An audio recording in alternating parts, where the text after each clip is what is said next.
Hello students, IIT JEE maths academy में आपका स्वागत है। अगर आप चैनल पर नए हो तो इसे सब्सक्राइब करिए, साथ में बेल आइकन के बटन को प्रेस करो ताकि जो भी कोई वीडियो हम यहाँ से अपलोड करते हैं उसका नोटिफिकेशन आपको मिलता रहे। आज की इस वीडियो में डिस्कस करेंगे डे 4 का अपना टास्क, और इसमें हम डीपीपी नंबर 4 डिस्कस कर रहे हैं। इस डीपीपी में हम करते क्या है कि डीपीपी के अंदर मिसलेनियस प्रॉब्लम्स को ऐड करते हैं और एडवांस की क्वालिटी प्रॉब्लम्स यहाँ पर रखते हैं ताकि स्टूडेंट्स को एक क्वालिटी एजुकेशन यहाँ पर मिल पाए।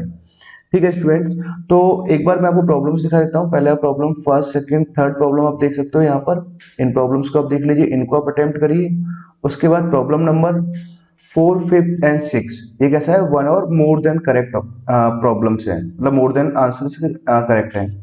ठीक है, उसके बाद में क्या, इंटीजर टाइप की 2 प्रॉब्लम्स है। टोटल 8 प्रॉब्लम्स हैं इस डीपीपी के अंदर, और सभी प्रॉब्लम मिसलेनियस है। मतलब ये फंक्शन या फिर एओडी के ऊपर एक प्रॉब्लम ये आ गया, ये वेक्टर का प्रॉब्लम हो गया, ये प्रोबेबिलिटी का प्रॉब्लम, ये क्वाड्रेटिक का, ये फंक्शंस मतलब कैलकुलस वाले पार्ट का प्रॉब्लम हो गया। ठीक है, एक ये फंक्शन का आ गया, ये प्रॉब्लम एक अलग हो गया, और ये पैराबोला का प्रॉब्लम आ गया। मतलब हम डेली ऐसे मिसलेनियस प्रॉब्लम्स अपलोड करेंगे डीपीपी के अंदर। अच्छा, एक बात का और आपको ख्याल रखना है कि ये जो डीपीपी मैं यहाँ पे अपलोड कर रहा हूँ, ये कि आईआईटी जेईई मैथ्स एकेडमी का अपना एक ऐप है। आप वहां से प्ले स्टोर से जाकर के उसको डाउनलोड कर सकते हैं, और वहां पर एक टारगेट जेईई एडवांस के नाम से एक बैच है। उस बैच में इन डीपीपी को अपलोड किया जाता है। तो आप ऐप का जो लिंक है मैं डिस्क्रिप्शन में दे दूंगा, तो वहां से आप जाकर के उसे डाउनलोड कर सकते हो। ठीक है वीडियो, ठीक है स्टूडेंट्स। तो इन सभी प्रॉब्लम्स को देखो, आप अच्छे से मेहनत करो, अच्छे से तैयारी करिए ना। मतलब जो भी प्रॉब्लम्स यहाँ पे दी जा रही है, पहले आप इसे मॉर्निंग में अपलोड कर देते हैं हम लोग।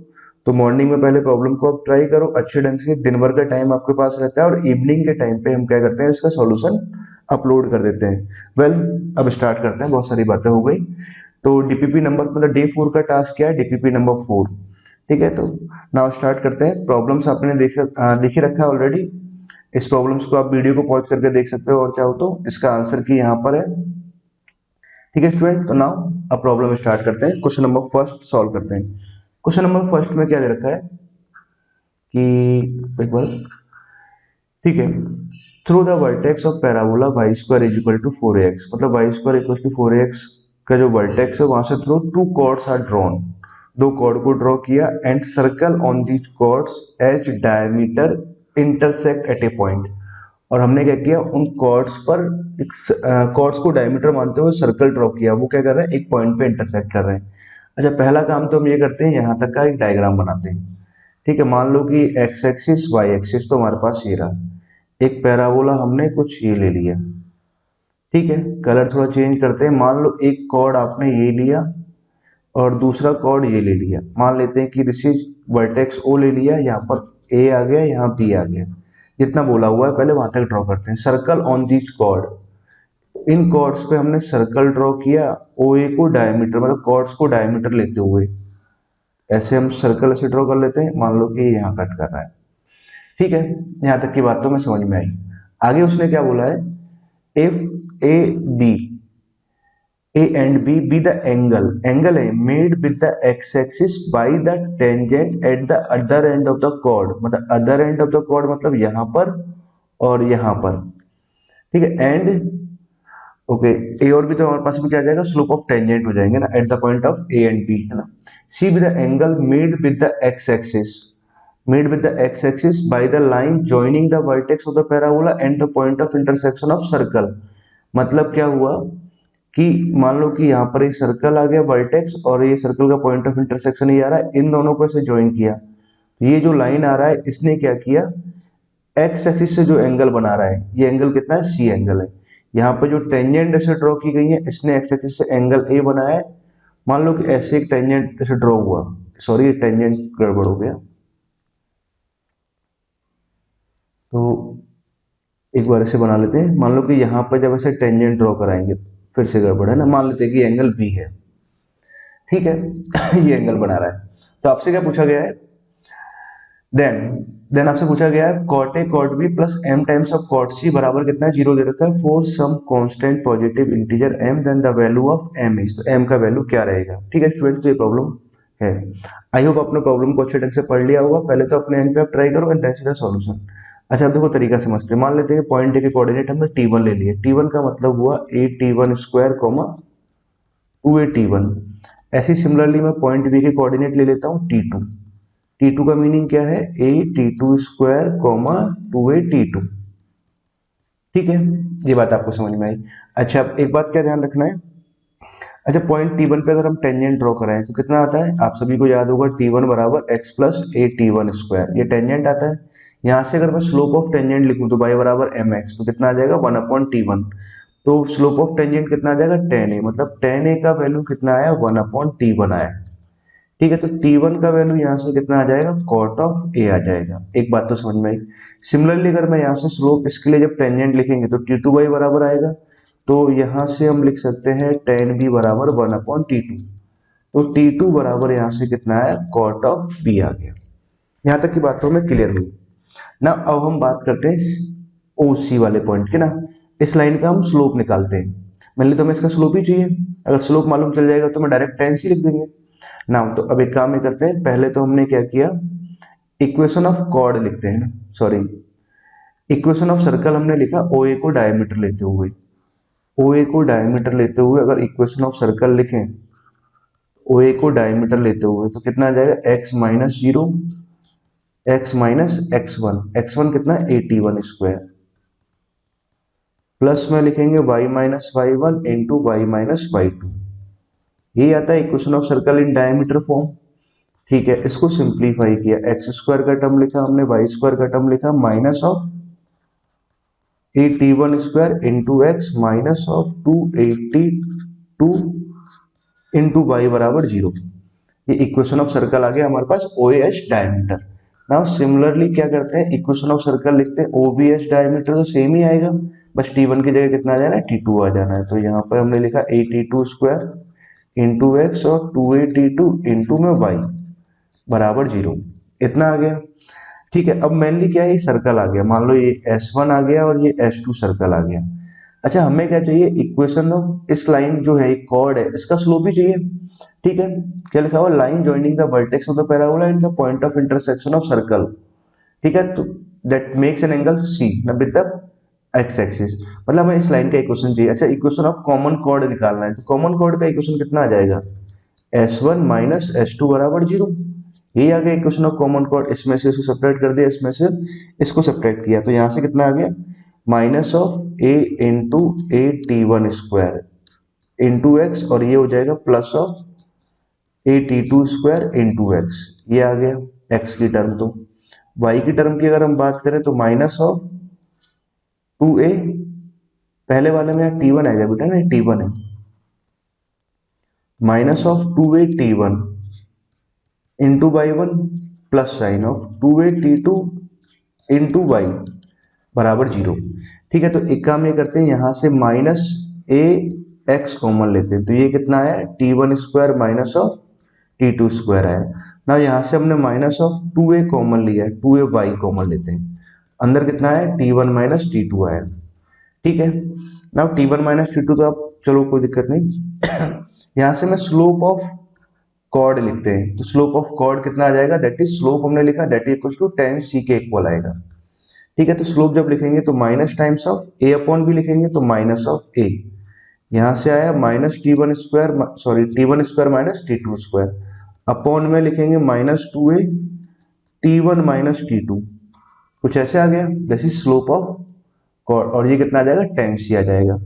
अच्छा अब देखो यहाँ से T1 माइनस T2 से कट जाएगा और T1, ठीक है एक तो ये आ गया, माइनस से माइनस कैंसिल हो गया, ए से ए कैंसिल हो गया, मतलब अगर आप बात को ध्यान से देखें तो tan c बराबर कितना आया।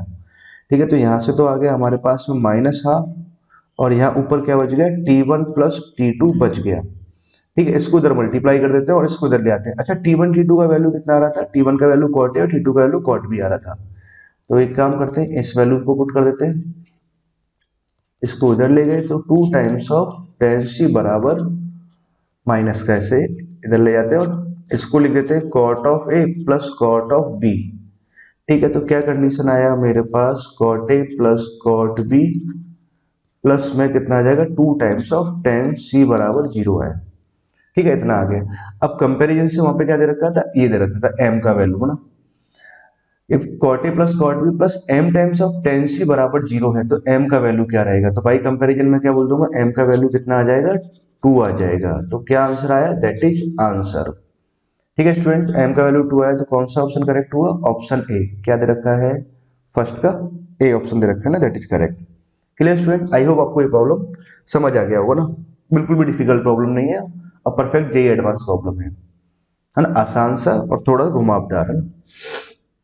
ओके, नाउ अगला क्वेश्चन ट्राई करते हैं। Question number second, question number second में क्या दे रखा है, if the value of this limit summation का सिंबल एन सी के कुछ ऐसे दे रखा है, इज इक्वल टू एल, इसका लिमिटिंग वैल्यू कितना आ रहा है, एल आ रहा है, मतलब इसका इसका जो वैल्यू है वो एल आ रहा है ना। आपसे पूछा होगा greatest integer of L is equal to, तो ग्रेटेस्ट इंटीजर ऑफ एल किसके इक्वल होगा, ये फाइंड आउट करना है। अच्छा स्टूडेंट, इस प्रॉब्लम को आप ट्राई करो, ये बहुत ही बढ़िया प्रॉब्लम है। अच्छा, इसको सॉल्व कैसे करेंगे, पहले आप प्रॉब्लम को सोचिए, देन मैं आपको यहाँ तरीका बताता हूँ। Limit of N tends to infinity summation of, क्या दे रखा है, एन सी के अपॉन में एन पावर के इंटू के प्लस थ्री और K equal to zero to N. ठीक है। अच्छा, इस प्रॉब्लम को आप सॉल्व करना है तो पहले तो आप तरीका समझो।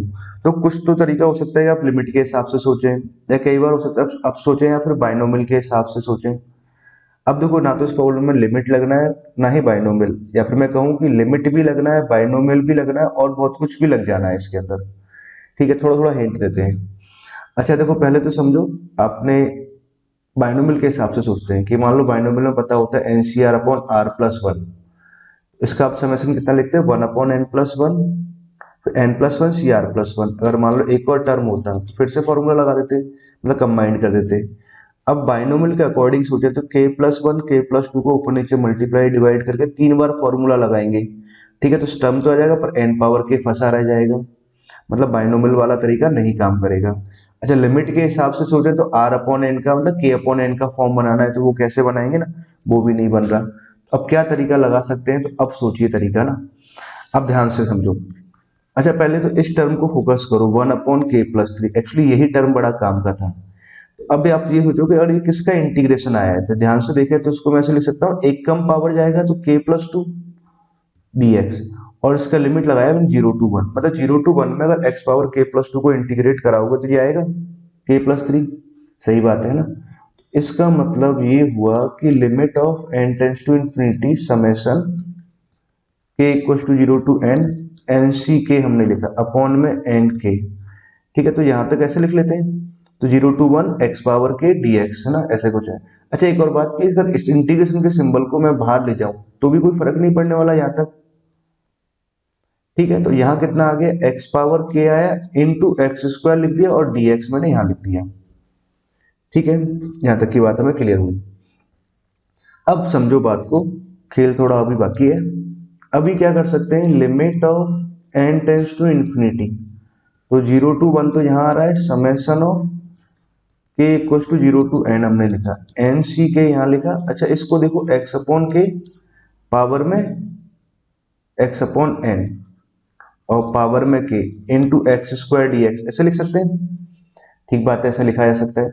अच्छा, अब इस वाले टर्म को आप ध्यान से देखें, तो ये वाला जो टर्म है इसको आप क्या लिख सकते हो, एन सी के, और इस टर्म पे पावर के लिखा हुआ, मतलब अगर आपको बाइनोमियल याद है तो आपको पता होगा कि one plus X power N का एक्सपेंशन कितना आता है, N C R into X power R, और आर कैसे वेरी करता है, जीरो से लेकर के एन तक।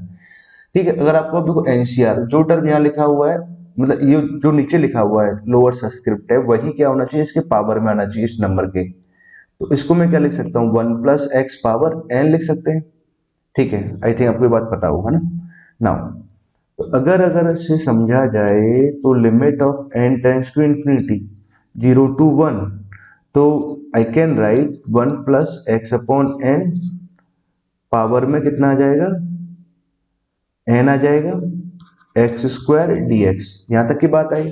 अच्छा, अब एक काम करते हो, लिमिट यहाँ पे लगा हुआ है, पहले इंटीग्रेशन करें या लिमिट लेके, तो पहले आप लिमिट ले लो ना हमेशा। अब जब इसका एंड जब इन्फिनिटी की तरफ अप्रोच कर रहा है तो भैया ये तो वन पावर इन्फिनिटी का फॉर्मेट बना हुआ है, और वन पावर इन्फिनिटी का फॉर्मेट है तो उसका लिमिट कितना है, ई पावर, जो लिमिट है वो लिमिट लगाया एन टेंस टू इन्फिनिटी, फिर N into F X minus one, तो यहाँ से आएगा कि कैंसिल होकर फाइनली इसका लिमिट कितना आ जाएगा, ई पावर एक्स आ जाएगा। आई होप आपको पता होगा। नाउ तो अब इसका हमने लिमिट भी ले लिया, तो भैया ये तो ई पावर एक्स आया और ये एक्स स्क्वायर आया, डी एक्स आया। फाइनली यहाँ पहुंचे हम लोग। ठीक है, अब इसको सॉल्व करते हैं। अब देखो यहाँ पर भी बात बाकी है। अब इसमें आप क्या लगाओगे, इंटीग्रेशन बाई पार्ट्स। अगर आपको तरीका नहीं पता होगा तो आप 2 बार बाई पार्ट्स लगाओगे, जबकि इस प्रॉब्लम में तो क्या है, एक ही लाइन में सॉल्व कर सकते हैं।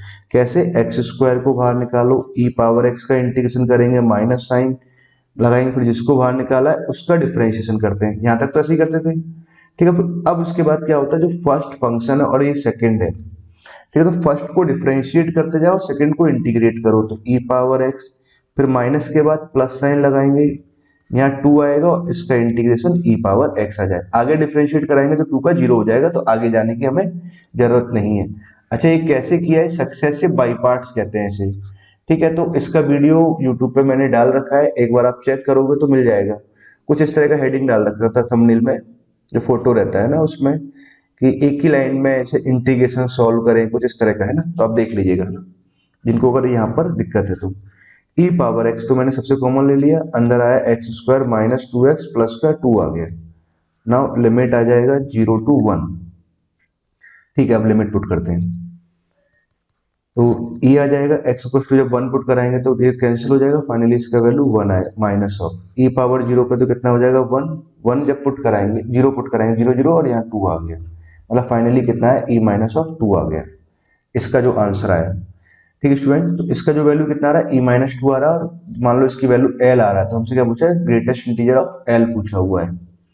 ठीक है, तो एल बराबर कितना आया, ई माइनस 2, ई कितना है 2 पॉइंट समथिंग, तो ग्रेटेस्ट इंटीजर ऑफ एल कितना आ जाएगा 0। तो कौन सा ऑप्शन करेक्ट हुआ, option A is correct option.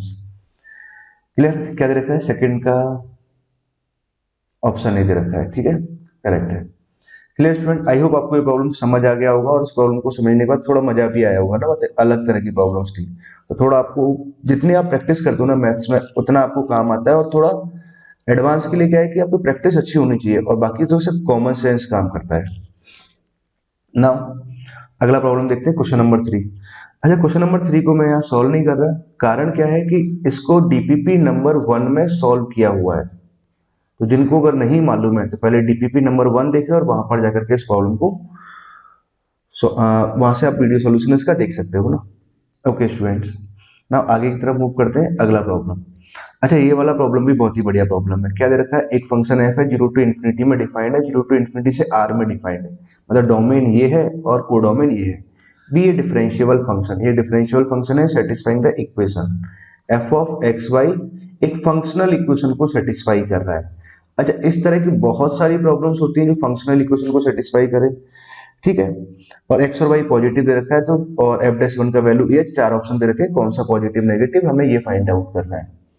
ठीक है स्टूडेंट्स, अब समझो बात को आप, कि फंक्शनल इक्वेशन दे रखा है, तो फंक्शनल इक्वेशन की प्रॉब्लम को आप कैसे सॉल्व करते हो। इसको सॉल्व करने का कुछ कुछ तरीके होते हैं। एक तरीका तो होता है कि आप अपने एक्स का वैल्यू 1 डाल दिया, या 2 डाल दिया, या 0 डाल दिया, कुछ एफ एक्स वगैरह निकालने की कोशिश करते हैं। या फिर एक तरीका क्या होता है कि एफ डैश एक्स की हेल्प से सॉल्व करते हैं। या फिर एक तरीका होता है partially differentiation with respect to x या विद रेस्पेक्ट टू वाई लगाते हैं। कौन सा लगाना है, कैसे करना है, इसका कोई जवाब नहीं है ना। ये आपको प्रैक्टिस से और प्रॉब्लम को देख करके या सॉल्व करने के बाद ही आपको मालूम चलेगा। ठीक है, नाउ तो अब प्रॉब्लम की तरफ आते हैं। तो अपने इस प्रॉब्लम में क्या है, पहला काम तो भैया मुझे एफ एक्स निकालना है। अगर एफ एक्स निकल गया तो लिमिट और नंबर ऑफ रूट और इसका इंक्रीजिंग डिक्रीजिंग और इसका इंटीग्रेशन इजिली पता कर सकते हैं। अच्छा, इस क्वेश्चन में एक बात और बोलना था कि यहाँ पे जो लिमिट है वो 1 से लेके ई है। ठीक है, ओके। नाउ अब देखो इस प्रॉब्लम को सॉल्व करते हैं। तो क्या दे रखा है आपके पास में, एफ ऑफ एक्स वाई बराबर E power of x Y minus Y दे रखा है, E power Y F X यहाँ से दे रखा है, E power X into F of Y. ठीक, ये हमें दे रखा है। करना क्या है, मुझे एफ एक्स निकालना है। तो एक तरीका एक्स बराबर 1 पुट कराओ, या फिर जीरो तो पुट नहीं कर सकते ना, 1 पुट कर सकते हो, या फिर इसको एक बार डिफरेंशिएशन कर सकते हो, या पार्शली डिफरेंशिएशन की हेल्प से सोच सकते हो। बट मैं आपको बताऊं ना कि ये प्रॉब्लम ऐसे नहीं बहुत ही आसानी से सॉल्व हो जाना है। मतलब वहां से सॉल्व हो या ना हो इस बात की गारंटी नहीं है, मतलब सोच सकते हो ऐसा आप ना, एफ ऑफ एक्स वाई। इस प्रॉब्लम में देखो खास बात क्या है, E power of x Y है, इसको नीचे लेके आते हैं, E power of X plus Y, तो इसको मैं ऐसे लिख सकता हूँ E power X into E power Y, ई पावर एफ एक्स और यहाँ से E power into F of Y हमने लिखा। ठीक है, अब और बात को समझे।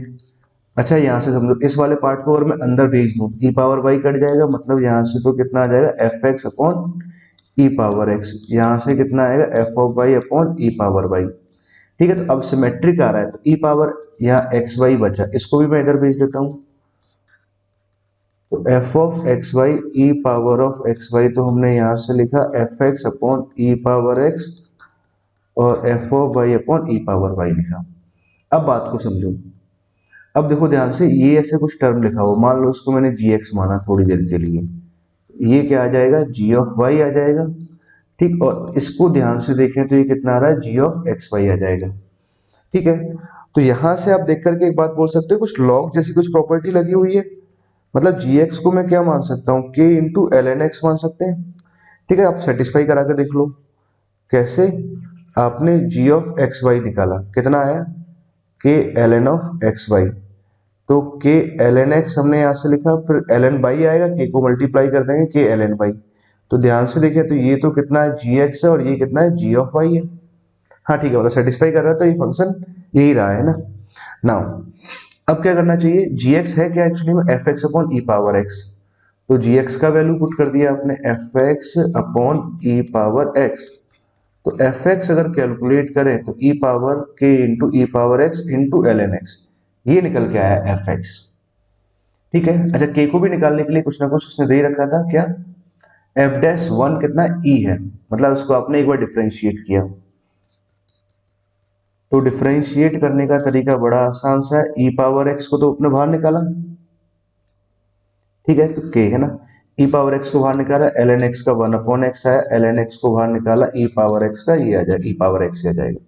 इसमें आपने वन पुट किया तो के तो यहाँ से आया, ई यहाँ पर आ जाएगा, एल एन वन पुट कराएंगे तो जीरो आ जाएगा, एफ डैश वन का वैल्यू ई है, ई से ई कैंसिल हुआ तो मतलब के का वैल्यू तो वन आया, के का वैल्यू वन आया तो यहाँ पुट किया हमने, तो भैया एफ एक्स बराबर कितना आया, सारी मेहनत इसी के लिए चल रही थी, तो ई पावर एक्स,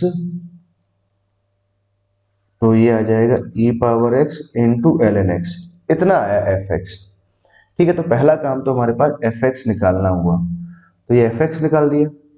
अब बात को समझते हैं, थोड़ा थोड़ा रफ कर देते हैं, नहीं सॉरी ये तो ठीक है, क्या बात बोलनी थी, यहाँ तो वन ही था, ये वन है ना। एफ एक्स बराबर हमारे पास कितना आ गया, ये आ गया। अब मुझे क्या करना है, सभी ऑप्शंस को चेक करते हैं ना, पहले हम फर्स्ट ऑप्शन लेते हैं। तो अब देखो यहाँ से फर्स्ट पे गए, तो कलर भी बदलते हैं, ए, तो limit of X tends to E, F X कितना है E power X into F X लिख लेते हैं एक बार,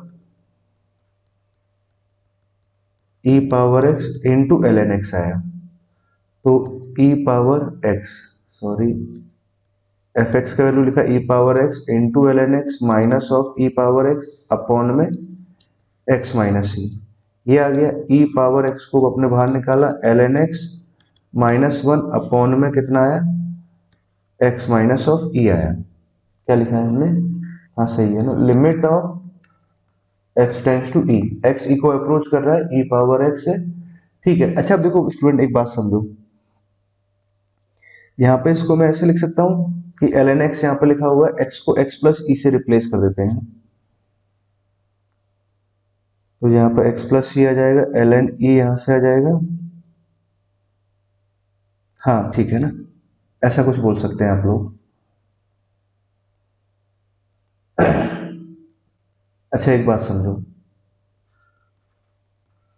limit of X tends to E मैंने यहाँ लिखा, ई पावर एक्स यहाँ लिखा, और चलो मैंने क्या किया, एक्स को रिप्लेस करा है एक्स प्लस ई से, है ना, लिमिट में सब्स्टिट्यूट कर रहे हैं, तो देखो यहाँ समझो, एक्स में अगर मैं एक्स प्लस ई से रिप्लेस कराऊंगा तो ई से ई कट जाएगा और लिमिट आ जाएगा ई एक्स टेंस टू जीरो, और एक्स को एक्स प्लस ई से रिप्लेस यहाँ किया, एल एन ऑफ एक्स को एक्स प्लस ई से रिप्लेस किया माइनस ऑफ, और वन को मैंने लिख दिया एल एन ई लिख दिया।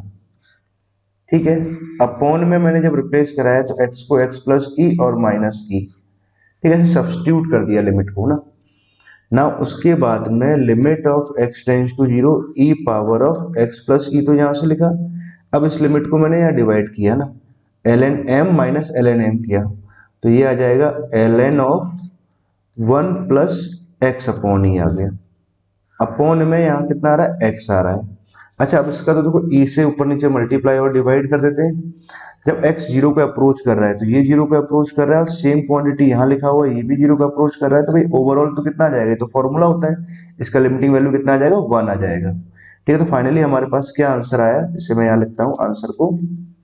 जब x जीरो को अप्रोच कर रहा है तो ई पावर ई अपॉन में ई आया, मतलब ई पावर ई माइनस वन, ये आंसर आ रहा है ना। तो कितना आया इसका लिमिटिंग वैल्यू, ये आ रहा है, मतलब फर्स्ट ऑप्शन तो कैसा हुआ, वह करेक्ट हुआ। मतलब ये लिमिट निकालना बहुत आसान था, ये तो मैं समझाना था तो ऐसे बताया था आपको ना। ना दूसरा प्रॉब्लम देखते हैं। Number of root of f x बराबर है ना, इस इक्वेशन के रूट निकालने हैं, तो ठीक है, एफ एक्स है क्या, ठीक है, तो एफ एक्स का वैल्यू पुट करते हैं, E power X into L N X बराबर X into E power X. E power X से कैंसिल हो गया, तो एल एन एक्स बराबर कितना आ गया, एक्स आ गया, या फिर ई पावर एक्स जीरो आ सकता है, ई पावर एक्स जीरो हो नहीं सकता, एल एन एक्स बराबर एक्स ही रहेगा। तो फिर यहां से अगर देखें, ये वाई बराबर एक्स अगर आपका, और एल एन एक्स अगर आप कुछ ऐसे आएगा, ये तो कट ही नहीं करेगा कहीं पर भी। तो नंबर ऑफ रूट की बात करें तो भैया in this interval zero to infinity कैसा आएगा, दो नहीं मतलब जीरो आएगा, मतलब सेकेंड ऑप्शन कैसा है, गलत है। ठीक है, थर्ड ऑप्शन की बात करते हैं। अच्छा, एफ एक्स को इंटीग्रेट कर रहे हैं वन से लेके ई तक, और एफ एक्स है क्या, E power X into L N X D X. अच्छा, E power X into L N x को हम इंटीग्रेट नहीं कर सकते प्रॉपरली, बट अब देखो ऑप्शंस में अगर आप देखें तो ऑप्शंस में प्रॉपर आंसर पूछा भी नहीं था उसने, उसने लेस देन ऐसे करके पूछा हुआ है। मतलब आप एस्टिमेट तो कर सकते हो, एस्टिमेट कैसे, आपको देखो यहीं से डायग्राम से पता है कि जो है ये एल एन एक्स है, हमेशा एक्स से कैसा आएगा, छोटा आएगा। एक बात तो आप क्या बोल सकते हो, that is always less than x आएगा। मतलब कि काम की बात क्या रही कि मैं यहाँ लिखता हूँ कि वन से लेके ई एक्स इंटू ई पावर, इसका जो इंटीग्रेशन है, ठीक है, ये हमेशा कैसा है, x into E power X से छोटा ही आएगा। अच्छा, अब इसको इंटीग्रेट कर लेते हैं, डीएक्स वगैरह लिखा हुआ है ना, कैसे एक्स को बाहर निकालेंगे, ई पावर एक्स का इंटीग्रेशन, फिर माइनस साइन, फिर डिफरेंशिएशन इंटीग्रेशन, डिफरेंस इंटीग्रेशन लगाएंगे, तो एक्स का डिफरेंशिएशन वन, ई पावर एक्स का इंटीग्रेशन ये आया। ठीक है, और लिमिट कितना आ जाएगा, वन से लेकर के ई आ जाएगा। नाउ मैं थोड़ा बच्चों इधर सॉल्व कर दूं, इसको यहाँ लिख लेते हैं, ई पावर एक्स तो ले लिया कॉमन, अंदर कितना है, एक्स माइनस वन है। अब लिमिट कितना आ रहा है, वन से लेकर के ई आ रहा है, अपर लिमिट पुट किया आपने, तो ये कितना, ई power E into E minus one है। लोअर लिमिट पुट कराएंगे तो वन कितना, जीरो हो जाएगा। मतलब फाइनली इसका जो इंटीग्रेशन है कितना आ रहा है, वो ये आ रहा है, और ये जो इंटीग्रेशन है वो इससे छोटा आ रहा है, E power E into E minus one, मतलब ये वाला कैसा हो जाएगा, सही हो जाएगा। ठीक है, आई होप आपको यहाँ तक की बात क्लियर हुई। अच्छा, अगला एक और क्वेश्चन क्या दे रखा है, f x is strictly increasing in zero to infinity. मतलब इस एफ एक्स के बारे में बात कर रहे हैं, भाई जीरो टू इन्फिनिटी में कैसा है, इंक्रीजिंग है या डिक्रीजिंग है। ठीक है, तो इसका भी पता करते हैं।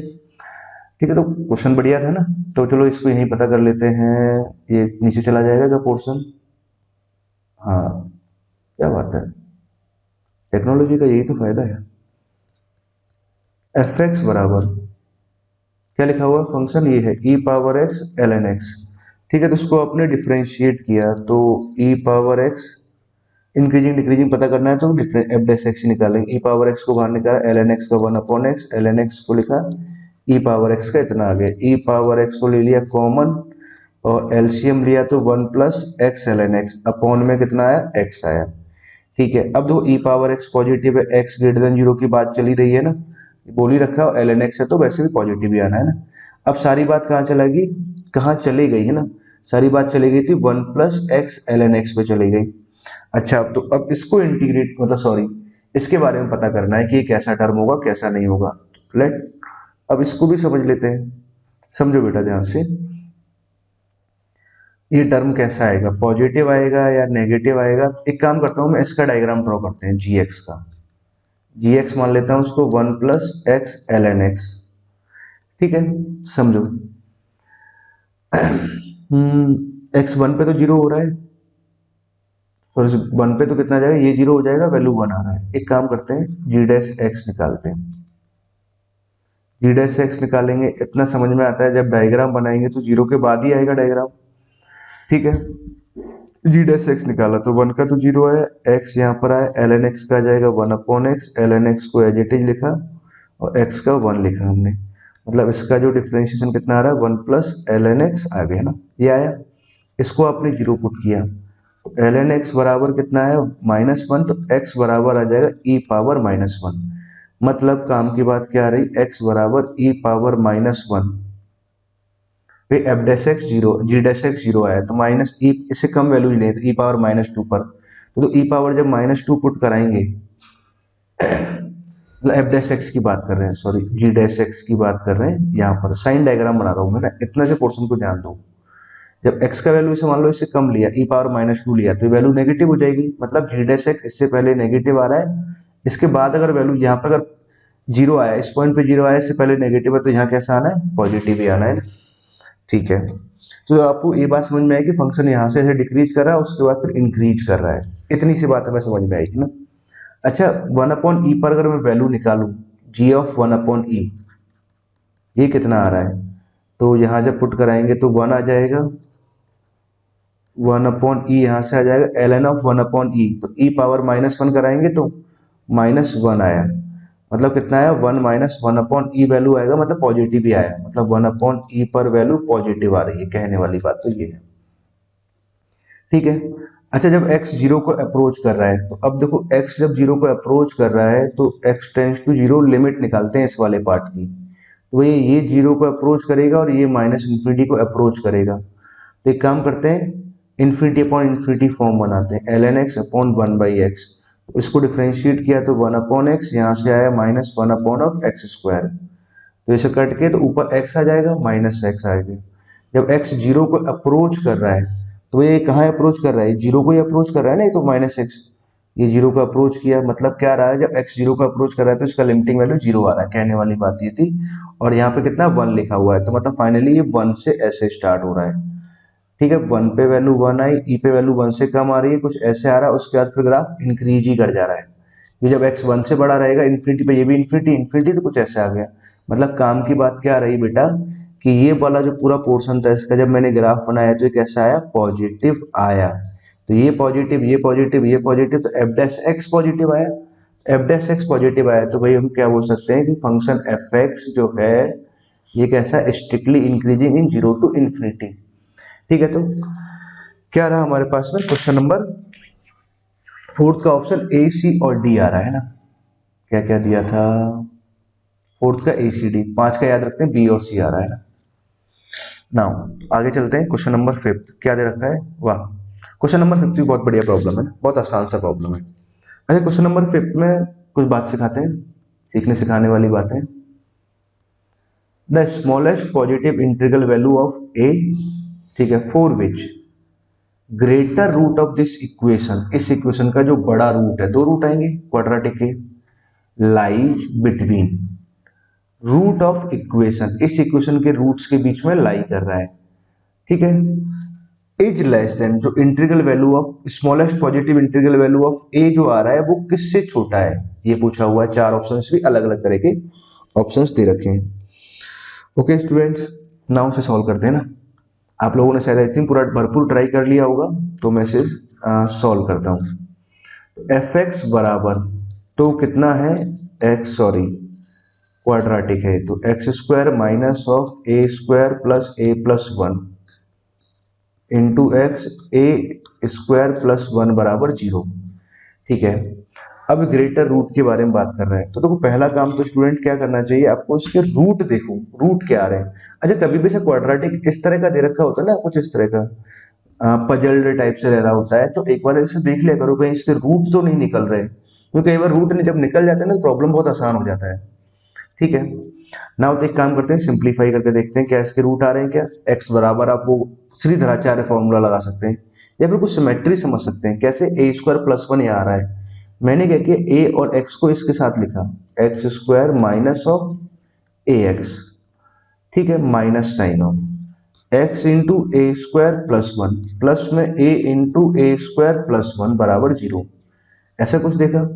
अच्छा, यहां से अगर देखें तो x कॉमन लें तो x माइनस ए, यहाँ से अगर मैं ए स्क्वायर प्लस वन अगर कॉमन ले लूँ तो अंदर क्या बचा है भैया, एक्स माइनस ए बराबर, और एक्स माइनस ए अगर ओवरऑल से कॉमन आ रहा है तो अंदर क्या आ गया, x minus of a square plus one बराबर जीरो। मतलब भैया इसके तो रूट आ रहे हैं, क्या क्या रूट आए, एक्स बराबर ए आया और दूसरा आया ए स्क्वायर प्लस वन आया। ठीक है, दो रूट आए। इन दोनों रूटों में देखा जाए तो ऑब्वियसली ये वाला रूट कैसा है, बड़ा रूट है। ठीक है, तो यहां तक की बात तो मुझे समझ में आई। उसने क्या बोला है, for which greater root of this equation lies between the root, इस इक्वेशन के रूट के बीच में लाई कर रहा है। ठीक है, तो इसका मतलब क्या है, अगर किसी क्वाड्रेटिक के बीच में अगर के लाई बिटवीन रूट, तो भैया ए इंटू एफ ऑफ के कैसा आता है, less than zero. I hope आपको ये बात पता होगा। अब क्या है कि हमारे पास ये क्वाड्रेटिक हमने एफ एक्स मान लिया। ठीक है, तो एफ एक्स बराबर कितना आ जाएगा, x square minus a square x. F x बराबर कितना दे रखा है, x square minus of a square x. आगे कितना दिया हुआ है, minus two into a square minus two, minus two into a square minus two, यही है ना, minus two into a square minus two f x, ये दे रखा है। ठीक है ना। अब क्या बोल रखा है कि ये जो आ रहा है, ये जो बिटवीन द, इस जो क्वाड्रेटिक है, मान लो बराबर जीरो ले ले तो क्वाड्रेटिक, और यहाँ से अभी हमने एफ एक्स मान रखा है, इस ए रूट के बीच में लाई कर रहा है ये वाला टर्म। इसका मतलब तो क्या, coefficient of x square positive है, कितना जाए, A F of a square plus one का जो वैल्यू है वो कैसा होना चाहिए, लेस देन जीरो। ठीक है, तो बड़ी आसानी सी बात है। अब यहाँ से हम क्या करते हैं, F of a square plus one निकालते हैं। तो एक्स की जगह ये पुट किया तो ए स्क्वायर प्लस वन का whole square minus of a square plus one minus of two into a square minus two less than zero, इतना आ जाएगा। अब इसको देखो सिंप्लीफाई करते हैं, ए पावर फोर यहाँ से आया, टू ए स्क्वायर यहाँ से आया, प्लस का वन यहाँ से है, minus of a power four minus of a square minus of two a square minus of two less than zero. A power four तो यहाँ से कैंसिल हुआ, टू ए स्क्वायर और minus two a square cancel हुआ, minus a square तो यहाँ से बचा, प्लस वन यहाँ आ रहा है, और सॉरी यहाँ गलती हुई है, यहाँ प्लस फोर आएगा ना, प्लस फोर यहाँ से आया, प्लस वन यहाँ से आया, तो मतलब प्लस फाइव आया, लेस देन जीरो। मतलब ये कितना आया, माइनस साइन से माइनस साइन कॉमन लेके मल्टीप्लाई कर दिया, तो a square minus five greater than zero. मतलब ए स्क्वायर की बात करें तो भैया फाइव से बड़ा आया, मतलब मॉड ऑफ ए की बात करें तो कितना आ जाएगा, रूट फाइव आ जाएगा, स्क्वायर रूट लेंगे तो। ठीक है, smallest positive integral value of a लिखना है मुझे, तो ए भैया अगर रूट फाइव से बड़ा है तो ए रूट फाइव से बड़ा आया, मतलब रूट फाइव से तो बड़ा आया और माइनस रूट फाइव से छोटा आया, उसे छोड़ देते हैं। तो ए का स्मॉलेस्ट पॉजिटिव इंटीग्रल वैल्यू लिखना है तो कितना है, टू पॉइंट समथिंग लिखा हुआ है, कितना आ जाएगा, थ्री आ जाएगा। मतलब ए का जो स्मॉलेस्ट पॉजिटिव इंटीग्रल वैल्यू है वो कितना है, थ्री है। ठीक है, तो यहां तक की बात तो आपको मालूम चली स्टूडेंट्स। नाउ अब समझते हैं ऑप्शंस को। ऑप्शंस भी अपने आप में छोटे छोटे सवाल हैं। अब देखो पहले मैं आपको यहां से समझाता हूं, ऑप्शन बी लेते हैं ना, ऑप्शन बी समझते हैं। तो अब जो थ्री आ रहा है ना, तो ये smallest positive integral value of ए जो आया वो कितना, थ्री आया, तो पूछा थ्री इज लेस देन, किससे छोटा है, इससे छोटा है कि नहीं। अच्छा, इसकी वैल्यू को भी आप समझो। अच्छा, तो पहले तो देखो एक बात आप याद रखो, कभी भी ऐसे लिखा हो root lambda root lambda root lambda, ऐसे करके आपको इन्फिनिटी तक लिखा हुआ है, तो भैया इसका वैल्यू लेमडा ही आएगा। कैसे आएगा, समझो, लेमडा पे कितना पावर है, ए हाफ पावर है, यहाँ पे हाफ है, फिर यहाँ हाफ यहाँ पर आ जाएगा, तो बेस सेम है तो ऐड हो जाएगा, पावर वन बाई फोर आ जाएगा, फिर one by two one by two one by two जब मल्टीप्लाई करेंगे तो यहाँ कितना आ जाएगा, वन बाई एट आ जाएगा। ऐसे चलते जाओगे। ठीक है, ये फिर समझ में आया ना, लेमडा पावर हाफ लिखा, यहाँ पे कितना लिखा, वन बाई टू और into one by two, one by four आया, यहाँ वन बाई एट आया, बेस सेम है तो पावर्स ऐड करते गए। अब लेमडा पावर, ए तो जीपी लिखा हुआ है इनफाइनाइट जीपी, तो a upon one minus r, common ratio कितना आ रहा है, वन बाई टू आ रहा है, तो कितना वन बाई टू, तो फाइनली इसका वैल्यू कितना है, लेमडा आ गया। इसका मतलब क्या हुआ कि ये जो टर्म लिखा हुआ है इसका वैल्यू कितना आ रहा है, फोर आ रहा है। तो ये थ्री फोर से छोटा है कि नहीं है ना, तो ये आंसर हो जाएगा। ठीक है, अब देखो फिर से ही ऐसा टर्म यहाँ लिखा हुआ है, root five under root of root five under root of root five, तो भाई इसका वैल्यू कितना आएगा, रूट फाइव आएगा, रूट फाइव आएगा, root five into root five कितना आ जाएगा, फाइव आ जाएगा। तो 3 5 से छोटा है कि नहीं है, तो ये ऑप्शन बी करेक्ट हो जाएगा। इसकी बात करें तो भाई आप क्या कराओगे, ऐसा कुछ टर्म लिखा हुआ है तो आपने क्या किया, इसका वैल्यू कुछ आ रहा होगा, मान लिया एक्स, तो 2, अब ये वाली टर्म को भी ध्यान से देखें तो यहाँ से देखें तो ये भी तो एक्स लिखा हुआ है, तो 2 + x बराबर x, तो आपने x² - x - 2 बराबर 0 किया। इसके तो फैक्टर आ रहे हैं x - 2 और x + 1 बराबर 0 आया, तो यहाँ से x का वैल्यू -1 तो पॉसिबल ही नहीं है ना, तो x का वैल्यू क्या आ सकता है, 2 आ सकता है ना, x का वैल्यू 2 आया, तो 2 ये आया आंसर। तो क्या 3 2 से छोटा है क्या, बिल्कुल भी नहीं, तो ये आंसर नहीं होगा ना, बी और सी आ रहे हैं ना। अब इसकी बात समझें, तो भैया यहाँ पे क्या लिखा है 27 पे पावर कितना है 1/2, ठीक है, तो 1/2 इंटू 1/2 यहाँ कितना जाएगा 1/4, उसको ऊपर लेके जाएंगे तो माइनस का 1/4, यहाँ पर कितना आएगा 1/8, ऊपर का ऊपर और लेके गए तो भैया तो प्लस 1/8 हो जाएगा, ठीक है, ऐसे चलते जाएंगे। तो कितना है 27, यहाँ पे a/1 माइनस आर, आर कितना आ जाएगा 1/2 आ जाएगा, तो ये तो कितना आ गया 27, यहाँ लिखा हुआ है पावर में कितना आ जाएगा 1/3 आ गया, तो 3 पावर 3 जब लिखेंगे तो फाइनली इसका वैल्यू कितना है 3 आया, मतलब 3 लिखा हुआ है, 3 क्या 3 से छोटा है क्या, नहीं बिल्कुल भी नहीं, तो क्या होगा, ये ऑप्शन नहीं रहेगा। क्लियर स्टूडेंट्स, आई होप आपको यहां तक की बात समझ में आई है ना। ना क्वेश्चन नंबर 5 क्लियर है आपको, अच्छे से हमने पूरा सॉल्व किया हुआ है ना। उसके बाद नेक्स्ट प्रॉब्लम पे चलते हैं, क्वेश्चन नंबर 6, ये भी लाजवाब प्रॉब्लम है ना, ठीक है, बहुत ही अच्छा प्रॉब्लम है। क्या दे रखा है, cards are drawn 1 by 1 without replacement from a well shuffled pack of 52 cards until 2 ace obtained for the first time।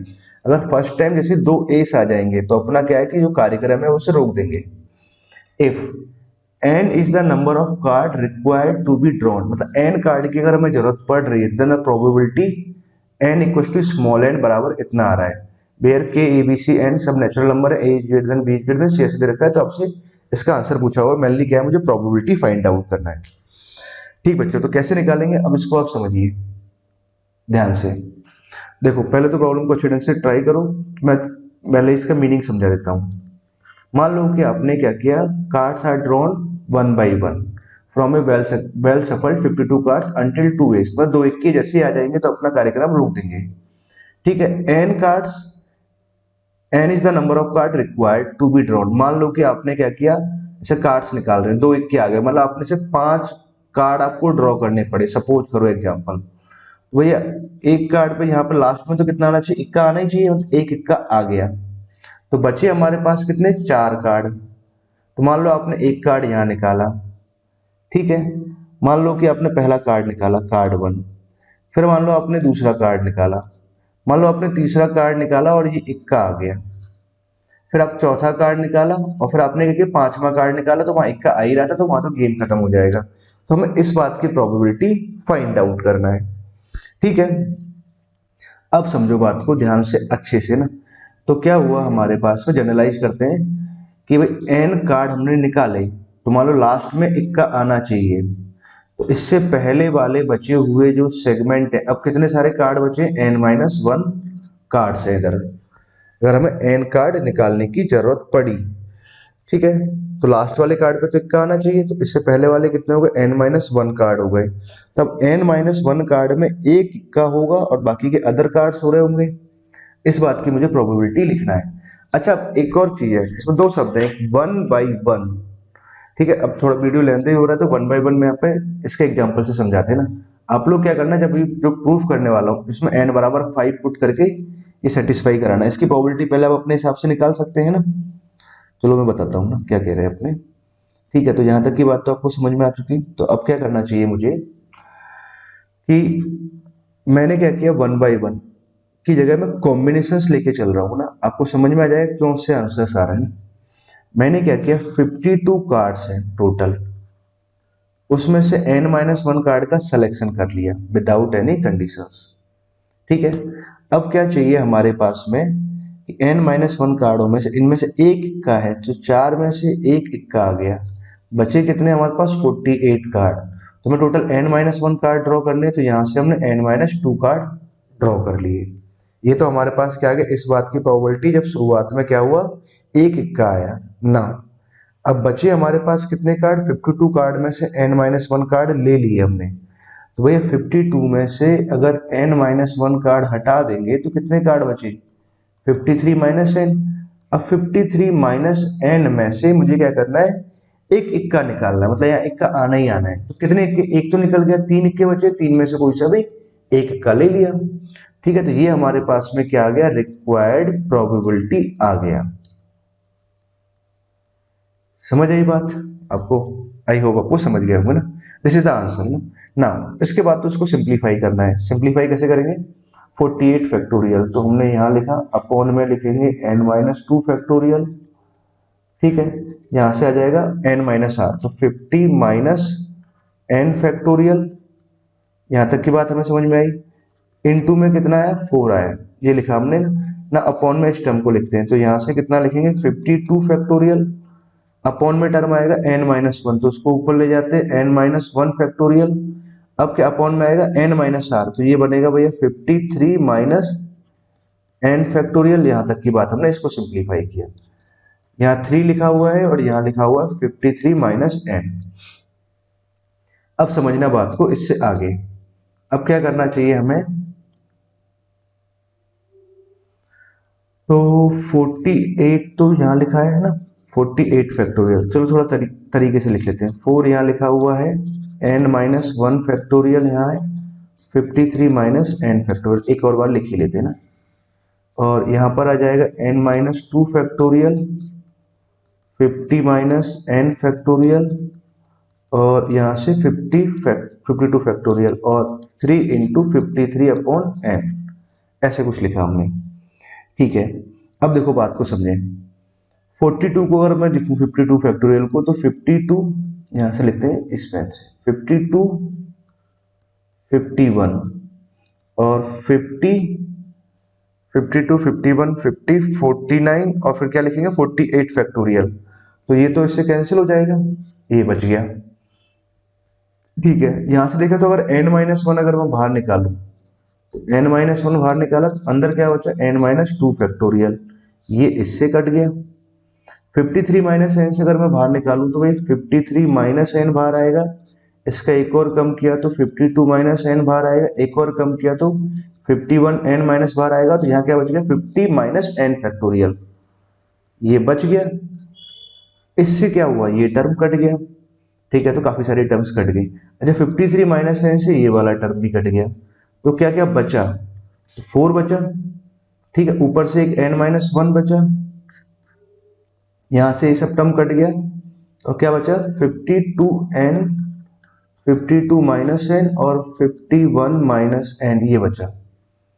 ठीक है, अपॉन में क्या टर्म आया, ये सब कट गया, फाइनली यहां से बचा 52 बचा, 51 बचा, 50 बचा और 49 बचा, और इनटू में कितना है, 3 है। ठीक है, अब देखो 3 से तो क्या होगा, ये कैंसिल हो जाएगा। 3 से कितना कैंसिल कराएंगे, एक यहाँ से आ गया, 7 बचा तो 17। ठीक है, 4 से अगर इसको कैंसिल कराएं तो 4 से एक बार जाएगा, 4 दिया 12 आ जाएगा। ठीक है, ऐसा कुछ आया हमारे पास। तो फाइनली जो आंसर आया वो ये आया। एक कॉपी होता है क्या, एक सेकेंड।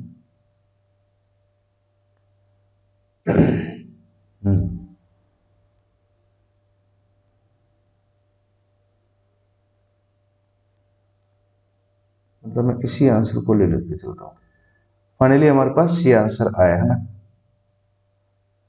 मान लो इसको आंसर को मैंने यहाँ लिखा है ना, थोड़ा सी जगह और बनाते हैं।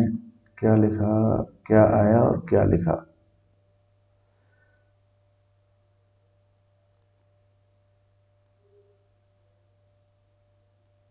नहीं आ रहा ना। चलो ठीक है।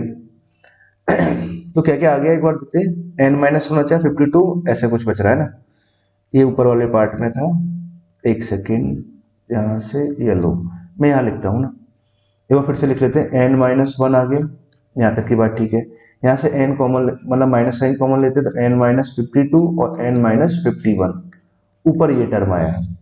ठीक है, नीचे कितना आया, 13 आया, 17 आया, 50 और 19 आया ना। चलो ठीक है, तो अब लिखते हैं प्रोबेबिलिटी क्या दे रखा था उसने, यहाँ कुछ ऐसे दे रखा है, तो यहाँ लिखते हैं ना। तो एक तो n-1 आ रहा था, एक n-52 शायद है ना, 52 और 51, 52 और 51 अपॉन में कितना आ रहा है, एक तो 17 आ रहा था, एक 13 आ रहा था, 13 17 50 49, ये आ गया 50 49। ठीक है स्टूडेंट, तो यहां तक तो है। अच्छा उसने क्या लिखा, n minus a n minus b n minus c, a b से बड़ा है, मतलब ये कुछ ऐसे लिखना पड़ेगा, n minus 52, n minus 51, n minus 1 और अपॉन में ये जो टर्म लिखा हुआ है 13 17 50 49। ठीक है, ये तो हमारे पास में कितना आ गया, k आ गया, ये k है पूरा। कंपैरिजन करें तो अब a का वैल्यू तो कितना आया, 52 आया, b का वैल्यू कितना आया 51 और c का वैल्यू कितना आ रहा है 1 आ रहा है और k का वैल्यू ये आ गया पूरा। ठीक है, तो क्या पूछा हुआ था, वैल्यू ऑफ a इज 52, सही है। Value of b plus c is 52, ये भी सही है। Value of a plus c 53 आ रहा है, मतलब ये ऑप्शन नहीं आ रहा हमारा। And value of d is 17 is a factor of k, हाँ k का 17 k का फैक्टर है, सही बात है, ये ऑप्शन आ रहा है। तो अपना क्या ऑप्शन आया, ए बी और डी है ना, ये तीन ऑप्शन सही, हाँ सही आएगा। ठीक है स्टूडेंट, तो कौन सा दे रखा है सिक्स में, ए बी डी सही है, a b d a b d a b d, बिल्कुल है ना, कौन सा आ गया, ए बी डी सही आया। ठीक है स्टूडेंट्स ना, आई होप आपको यहाँ तक की बात समझ में आएगी ना। नाउ अब इसका अगला प्रॉब्लम और लेते हैं, दो दमदार प्रॉब्लम्स। ये है सबसे मजेदार प्रॉब्लम, एक तो ये प्रॉब्लम मजेदार है और एक ये प्रॉब्लम मजेदार है।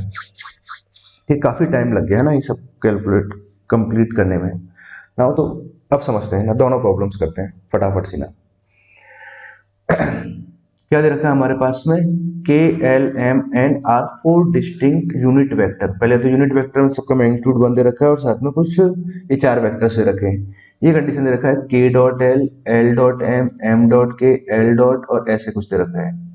ठीक है, इस सबका वैल्यू -1/11 है। Then the value of k dot n can be expressed in this form, a and b are the coprime positive integers, then find the value of a plus b। ये मुझे find out करना है।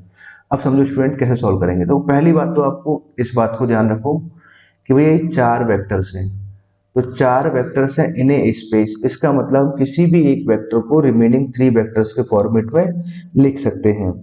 आपको ये बात तो मालूम है। ठीक है, जैसे आपने जब लिखा होगा ना, मान लो जब पढ़ते हैं हम लोग, अरे यार कलर की बड़ी, एक्स एक्सिस वाई एक्सिस भूल जाओ, ए वेक्टर बी वेक्टर और एक ऐसे सी वेक्टर मान लेते हैं। तो एक किसी वेक्टर आर को मैं ऐसे लिख सकता हूँ इन टर्म्स ऑफ इनके लीनियर कॉम्बिनेशंस में। तो अगर चार वेक्टर्स अगर एक ही प्लेन में होते हैं तो इसका मतलब हम क्या कर सकते हैं, किसी भी प्लेन नहीं स्पेस, अगर चार वेक्टर अगर स्पेस में है तो किसी भी एक वेक्टर को मैं क्या कर सकता हूँ, रिमेनिंग थ्री के लीनियर कॉम्बिनेशन में आसानी से लिख सकते हैं। पहले तो ये बात आपको आनी चाहिए, थोड़ा बहुत मैंने हिंट यहाँ दिया था।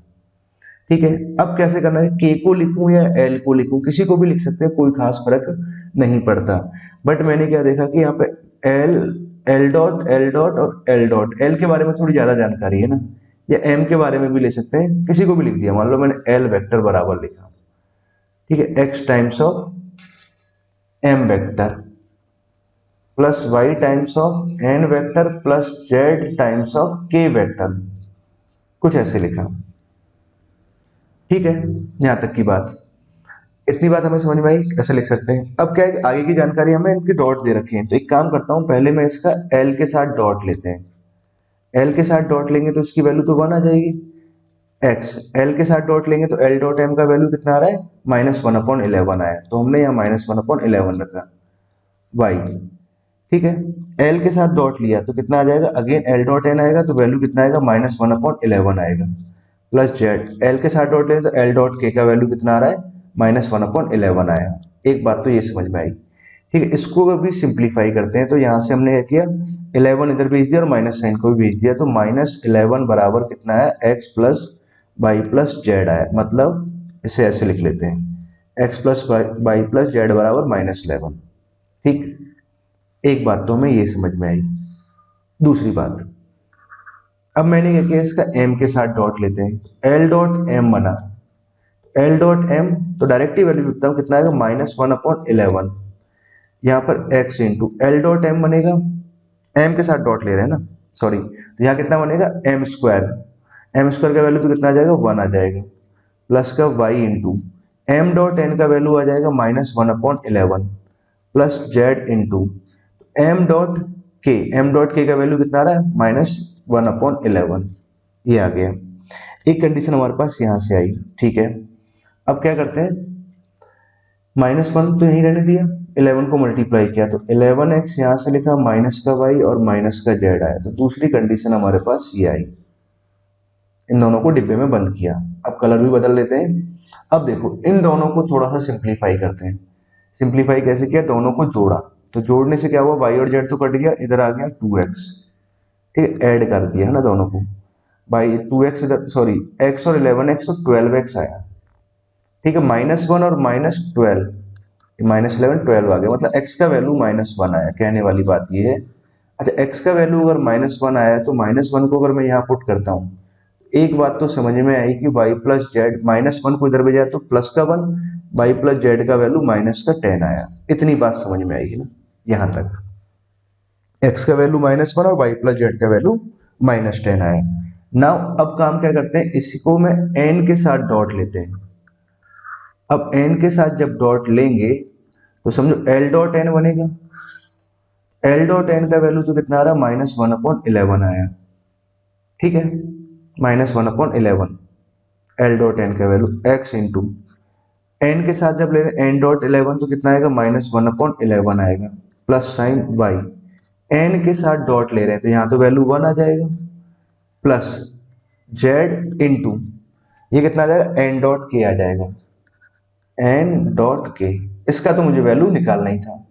एक रिलेशन मेरे पास में ये आ गया, ठीक, यहाँ तक की बात मुझे समझ में आई। तो हमने क्या किया, 11 को तो मल्टीप्लाई कर देते हैं, तो -1 तो यहाँ रखा, -x यहाँ रखा, यहाँ से आ जाएगा, और प्लस का 11 यहाँ आ जाएगा, और प्लस का 11z, और n डॉट के की हमें जो वैल्यू निकालनी है इसको मान लिया अल्फा, ऐसा कुछ मान लिया, -1 इधर आया, -x इधर आया, प्लस का 11 आया, और प्लस का 11z अल्फा आ गया, ठीक है, यहाँ तक की बात समझ में आई ना, इसको रफ कर देता हूँ मैं, ठीक।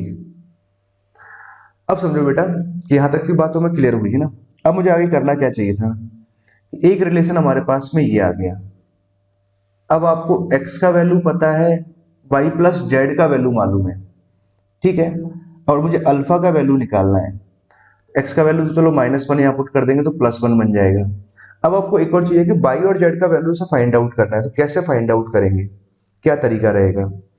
अब देखो उसका तरीका समझिए ना, क्या क्या हमने यूज कर लिया, एक बार l के साथ डॉट ले लिया, m के साथ डॉट ले लिया, n के साथ डॉट ले लिया, और हमारे पास रिलेशन में क्या आ गया, l बराबर, मैं एक बार फिर से लिख लेता हूँ, x का वैल्यू तो कितना आ रहा था, -1 आ रहा है, तो यहाँ तो आ गया -m आ गया, प्लस साइन y ऑफ क्या लिखा हुआ है, y इंटू वैक्टर कौन सा है, n vector, y into n vector plus z into k vector, कुछ ऐसे दे रखा है, ठीक है। यहाँ तक की बात तो मैं समझ में आई है ना, l प्लस एम बराबर ऐसे कुछ है ना, l प्लस एम लिख सकते हैं, या फिर इस तरह से l डॉट एम हो जाएगा n डॉट के बाई डॉट जेड का value by square Z square by dot के यहाँ से लिख सकते हैं, या फिर एक काम करें,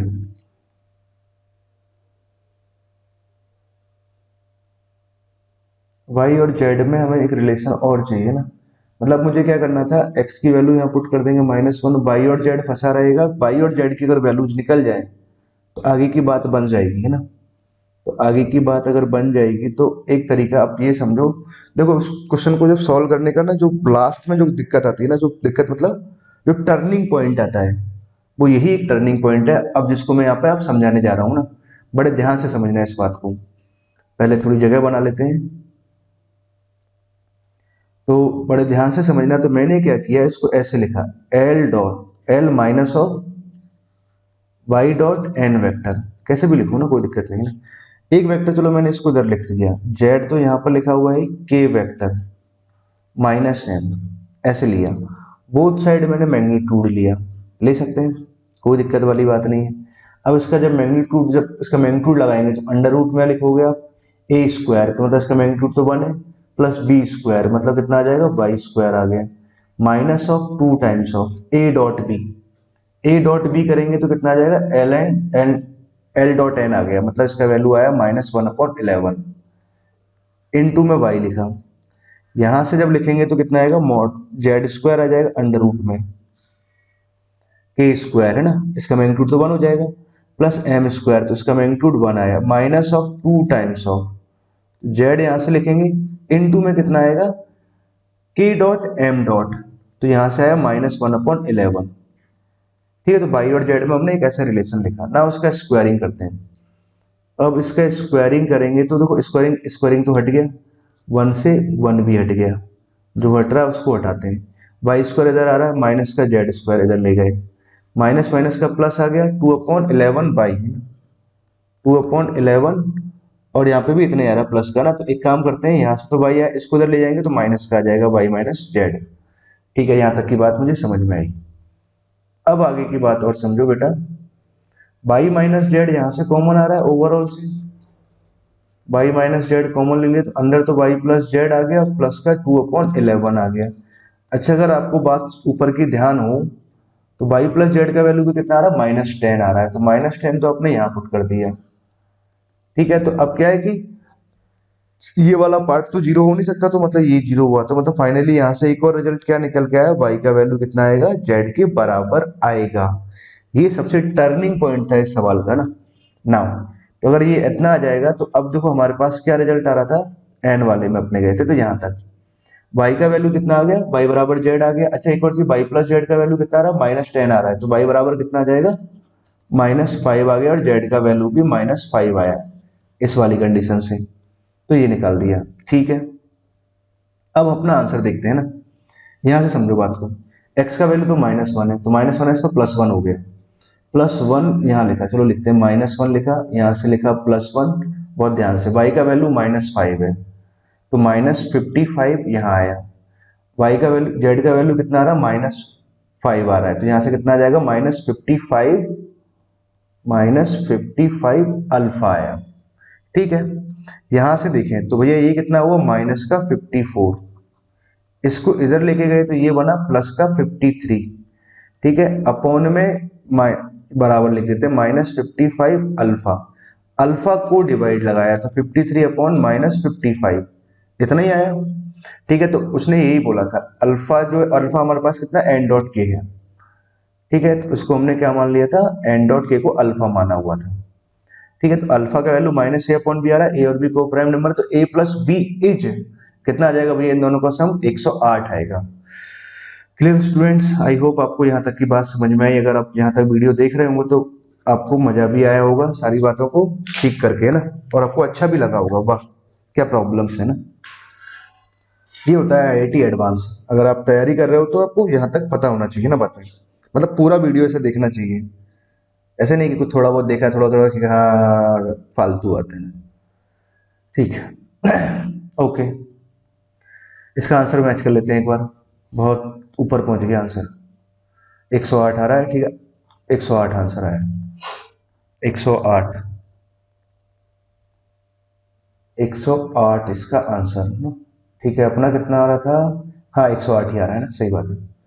ओके स्टूडेंट्स, अब लास्ट प्रॉब्लम बचती है तो इसको सॉल्व करते हैं ना, कैसे सॉल्व करेंगे ना, समझो। ये भी बहुत तगड़ा प्रॉब्लम है, मतलब बहुत ही अच्छा प्रॉब्लम, और हार्डली 1 मिनट का है, 2 मिनट का प्रॉब्लम कह सकते हो, इससे बड़ा प्रॉब्लम नहीं है। एफ एक्स एक थ्राइस डिफरेंशियबल फंक्शन दे रखा है ऑन ए टू बी में। अच्छा, ये वाला पॉइंट ए लिखा हुआ है, ये छोटा सा करेक्शन था, आपको समझ जाना चाहिए था, अगर आप नहीं समझते हैं तो बेकार बात है ना। ए अल्फा 1 अल्फा 2 सब 5 क्या है कि ए और बी के बीच में है ना, एफ ऑफ ए बराबर एफ ऑफ बी दे रखा है, और साथ में अल्फा 1 अल्फा 3 का वैल्यू दे रखा है, 2 और 4 पे वैल्यू दे रखा है, अल्फा 5 पे वैल्यू दे रखा है, what is the minimum number of root of this equation. Mainly तो ये काम की बात थी, पहली बात तो ये इक्वेशन क्या है, इस इक्वेशन के मिनिमम नंबर ऑफ रूट चाहिए, तो देखो ध्यान से, एफ एक्स का differentiation F dash x, F dash x का डिफरेंशिएशन एफ डबल डैश का एफ ट्रिपल डैश। भैया तो ये तो जो लिखा हुआ है, इसको अगर आप ध्यान से देखें तो भैया ये लिखा क्या है, डी ओवर डी एक्स, कहाँ एरो चला, इधर गया, तो एक तो एफ एक्स आया, इधर से एरो इधर गया, मतलब एक एफ डबल डैश एक्स आया। भैया ये तो जो ऊपर लिखा हुआ है f x into F double dash x लिखा हुआ है, बराबर जीरो तो है, इसके मिनिमम नंबर ऑफ रूट मुझे फाइंड आउट करना है। अब समझो बात को, पहली बात तो इसका डायग्राम बनाते हैं ना, और इसको सही से बनाते हैं ना। कहीं लाइन वाइन ड्रॉ करने का ऑप्शन आता है क्या? इंक टू शेप तो आता है ना। ठीक है, अब समझो, देखो पहले मैं इसका ऐसे ड्रॉ करते हैं। ये लाइन हमने ड्रॉ किया, ये क्या कर रहे हैं ना, इसको हटाते हैं। ठीक है, ऐसे समझिए ना, ये लाइन आया। मान लेते हैं कि ए यहाँ कहीं है और बी अपना यहाँ कहीं है। ठीक है, ए और बी के बीच की बात चल रही है। ए और बी पे वैल्यू कितनी आ रही है? नेगेटिव आ रही है। तो ए पे वैल्यू नेगेटिव दिखाते हैं, बी पे वैल्यू नेगेटिव आ रहा है, ये एक्स एक्सिस है, -2 आया। ठीक है, 1 और 3 पे वैल्यू कितनी आ रही है? अल्फा 1 यहाँ कहीं है, अल्फा 2 यहाँ कहीं है, अल्फा 3, अल्फा 4 और अल्फा 5। ठीक है, 1 और 3 पे वैल्यू पॉजिटिव आ रही है, तो 1 पे वैल्यू पॉजिटिव आई और 3 पर वैल्यू पॉजिटिव आई। बड़ा ध्यान से ना।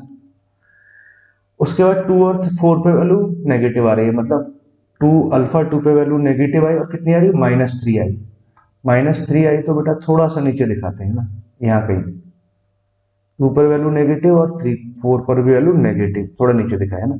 अल्फा 5 पे वैल्यू कितनी आ रही है? -1, तो यहाँ -2 है तो यहाँ कहीं दिखाते हैं वैल्यू। ठीक है, इतना हुआ। थ्राइस डिफरेंशिएबल का मतलब है कि 3 बार तक डिफरेंशिएशन पे कर्व कैसा आ रहा है? स्मूथ आएगा, कोई भी एबनॉर्मेलिटी नहीं आने वाली है ना, ये मतलब होता है, मतलब कर्व स्मूथ रहेगा। ओके, आपसे देखो बहुत बढ़िया प्रॉब्लम है ना। आगे पूछा what is the minimum number of root of this equation, इस इक्वेशन के मिनिमम नंबर ऑफ रूट कितने आएंगे? अब देखो मिनिमम नंबर ऑफ रूट जब निकालने हैं तो भैया डायग्राम यहाँ से स्टार्ट होगा, यहाँ तक जाएगा और ऐसे जा रहा होगा। ठीक है, मतलब यहाँ पे 2-3 बार नहीं घूमेगा, घूमेगा तो फिर मिनिमम नंबर ऑफ रूट नहीं बनेंगे, बस एक ही बनना है। मतलब मिनिमम नंबर के लिए बस एक ही बार कट करना पड़ेगा। यहाँ गया, फिर अल्फा 2 के बाद में फिर ग्राफ अपना यहाँ कट किया, फिर ग्राफ ऊपर जा रहा है, फिर ग्राफ नीचे गया और फिर ग्राफ यहाँ गया और फिर ग्राफ यहाँ गया। ठीक है, तो एफ डैश एक्स के अगर रूट मैं लिखूं, मैं ग्रीन पेन का इस्तेमाल कर रहा हूं, एक रूट तो ये आया, एक रूट ये आया, एक रूट ये आया, एक रूट ये आया, मतलब सॉरी एफ डैश एक्स नहीं, एफ एक्स के अगर रूट लिखें तो 4 रूट आए। अब बात करते हैं भैया एफ डबल डैश एक्स के। उसने पूछा है minimum number of root of this equation. अब देखो बात को समझो बेटा ध्यान से, एफ डबल डैश एक्स क्या होता है? एफ डबल डैश एक्स के रूट क्या होंगे? पॉइंट ऑफ इन्फ्लेक्शन, जहां पे कर्व अपना कॉन्केविटी चेंज करे।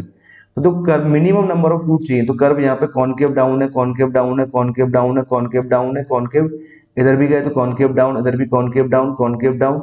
अब क्या है, कर्व को ऐसे ऊपर जाना है, तो मतलब ये डायग्राम से जाओ तो ऐसे, फिर कुछ ऐसे जा रहा है, या तो मतलब पहले यहाँ ही ले सकता है कॉन्केविटी अपना, या फिर इसने यहाँ लिया। मिनिमम नंबर ऑफ रूट चाहिए तो भैया कॉन्केविटी भी यहीं चेंज करे, नहीं तो कहीं और कॉन्केविटी चेंज कर लेगा तो मिनिमम नंबर ऑफ रूट नहीं आएंगे। इस बात को समझो जो मैं बार बार बोल रहा हूँ। तो यहाँ एक कॉन्केविटी आई, मतलब ये डाउनवर्ड रहा या अपवर्ड रहा, तो एक रूट यहीं मिक्स कर गया। ठीक है, अब मान लो ये डायग्राम फिर से कॉनकेव अप है, कॉनकेव अप है, ऐसे स्मूथ चल रहा है diagram, concave up, concave up, concave up, concave up, और फिर ऐसे कॉनकेव डाउन। तो इधर कॉनकेव डाउन आने लगेगा, क्योंकि इधर घूमना है तो कॉनकेव डाउन होना पड़ेगा, तो भैया वो इसी के साथ कोइंसाइड कर गया। तो मतलब यही अपना कॉन्केविटी का पॉइंट होना चाहिए। बात समझ में आई? तो ये आया, फिर एक रूट ये आ गया ना, एफ डबल डैश एक्स का। फिर यहाँ गए तो फिर यहाँ से concave down, concave down, concave up, तो ये रूट यहाँ कोइंसाइड कर जाए। तो 3 रूट आए एफ डबल डैश एक्स के, जो एफ एक्स के साथ ही कोइंसाइड कर गए। ठीक है, यहाँ पर फिर जब जाएंगे तो ग्राफ ऐसे जा रहा है, concave up, concave up, concave up, यहाँ तक आया। उसके बाद में यहाँ कॉनकेव अप ही चल रहा है, कॉनकेव अप ही चल रहा है, फिर यहाँ आया कॉनकेव डाउन। ठीक है, तो एक रूट हमारे पास यहाँ कहीं आया। ठीक, तो हमारे पास अब देखें तो भाई रूट के बारे में अगर बात करें तो जो ग्राफ रहेगा, तो यहाँ से तो ग्राफ ऐसे गया और फिर ये ऐसे चला गया, मतलब कॉनकेव अप था, कॉनकेव अप था, और यहाँ कॉनकेव डाउन हो गया ना।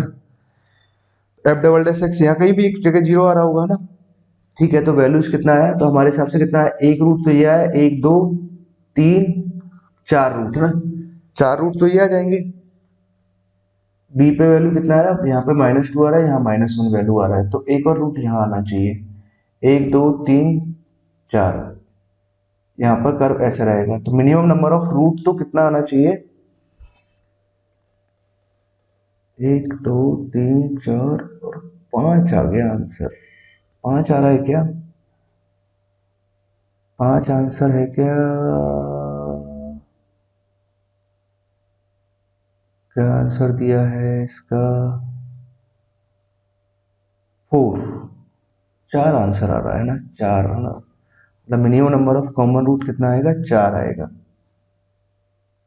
एक बार और समझे, कहीं डायग्राम में गलती तो नहीं करी है। इस पे वैल्यू -2 है, यहाँ पर बी पे वैल्यू -2 ले रखा है। वन पे और थ्री पे वैल्यू पॉजिटिव पॉजिटिव ले रखा है। टू और फोर पे वैल्यू नेगेटिव नेगेटिव -3 थोड़ा नीचे दिखा रखा है। और फाइव पर वैल्यू कितना आ रहा है? -1 आ रहा है। ठीक है, तो मिनिमम नंबर ऑफ रूट के लिए एक बार क्रॉस करके चला गया, तो एफ एक्स का तो एक रूट यहाँ कहीं आ जाएगा, एफ एक्स का भी यहीं आया और एफ डबल डैश एक्स का भी यहीं आया है ना। तो एक रूट ये आया एफ डबल डैश एक्स का। ओके, सही तो है ना बेटा, है ना। ये तो हम इसकी बात कर रहे हैं, इस इक्वेशन के रूट की बात कर रहे हैं। तो भैया यहाँ पर देखो, ये जो रूट है ना, एक रूट ये आया, एक रूट ये आया, एक रूट ये आया, एक रूट ये आया, तो चार रूट आए हमारे पास में। एफ एक्स के तो चार आ गए और एफ डबल डैश एक्स के यही तीन रूट तो ये आ गए थे। ठीक है, एक रूट अलग से ये आ गए, तो टोटल पांच रूट आए। ठीक है, तो पांच रूट तो इसके आए ना, और हमें तो इसके डिफरेंशिएशन के रूट चाहिए, तो भाई इसके डिफरेंशिएशन रूट कितने आ जाएंगे? चार आ जाएंगे। क्लियर स्टूडेंट्स, आई होप आपको यहाँ तक की बात समझ आ गई ना।